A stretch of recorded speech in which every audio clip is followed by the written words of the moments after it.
Hey there, pretty girls. I'm so glad. This is why I do videos and then post them later instead of doing lives, because this is like take 4 or something like that because of interruptions, random things happening. So, hi. Okay, so I want to dedicate this video specifically to May is Skin Cancer Awareness Month.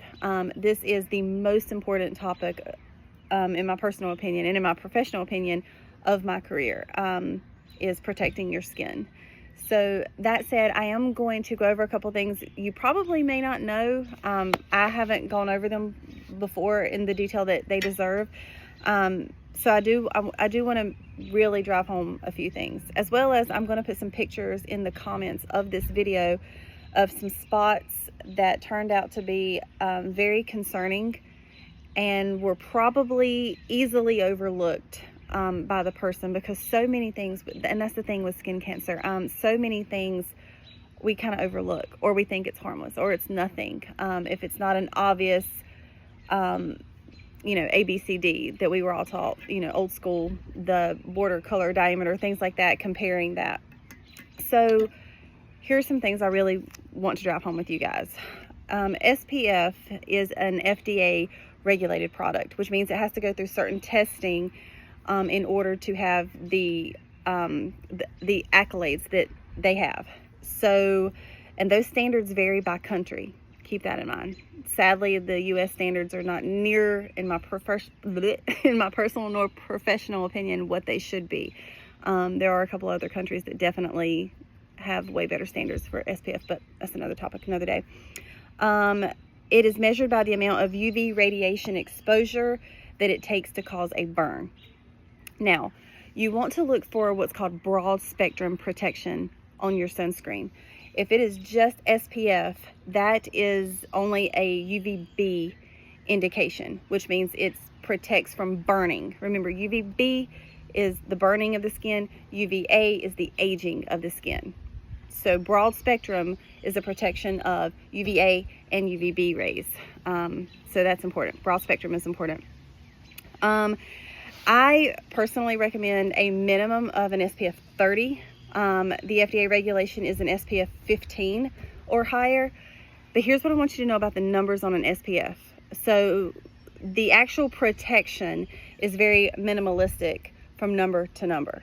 That number is really more of a timeline, not a strength line. Okay, so like an SPF 15 is a 93% protection of UVB, the burning rays. An SPF 30 is a 97%, an SPF 45 is a 98%, and an SPF 50 is a 99%. Again, B, burn, A, age. Now, that said, there are vitamins, there are medications, see, interruptions. There are vitamins, there are medications, there are supplements, antibiotics, lots of things that you are bringing into your lifestyle or that you are taking make you extra sensitive and extra susceptible to sunburn. For example, vitamins A and C are notorious. Those are huge sun sensitive. Antibiotics, just keep this in mind when you're doing things, you need extra protection. Now, some people have asked me before, this is a common question I get, can I layer my sunscreen? Absolutely, you can layer your sunscreen, but understand this, it doesn't change the efficacy. So if I put on an SPF 15 and then I put on an SPF 30, I don't now have an SPF 45. That's not how it works. So that's one thing. Layering is more like blankets.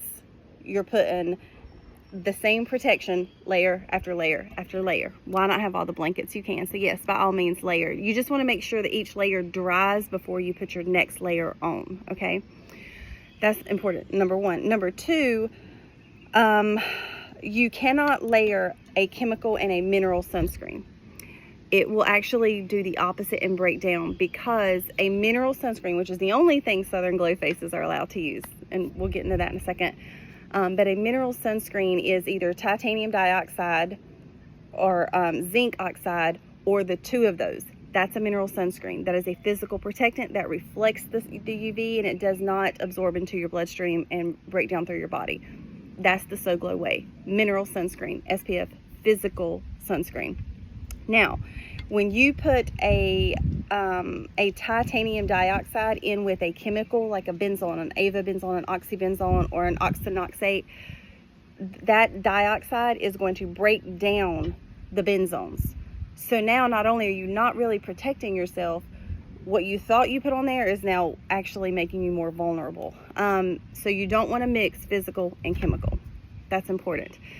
Now, back to physical versus chemical. I've done a million videos on this. So in a nutshell, physical sunscreen reflects the sunlight, the UV. A chemical sunscreen absorbs it.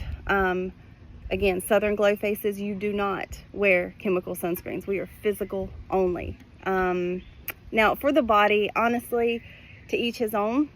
I still stand by a physical protectant, and I still put it on my children for sure. I do stand by getting all of my face sunscreen from Southern Glow because it's non-comedogenic. It's got peptide. It has all these other things in it, including the ability to protect from digital.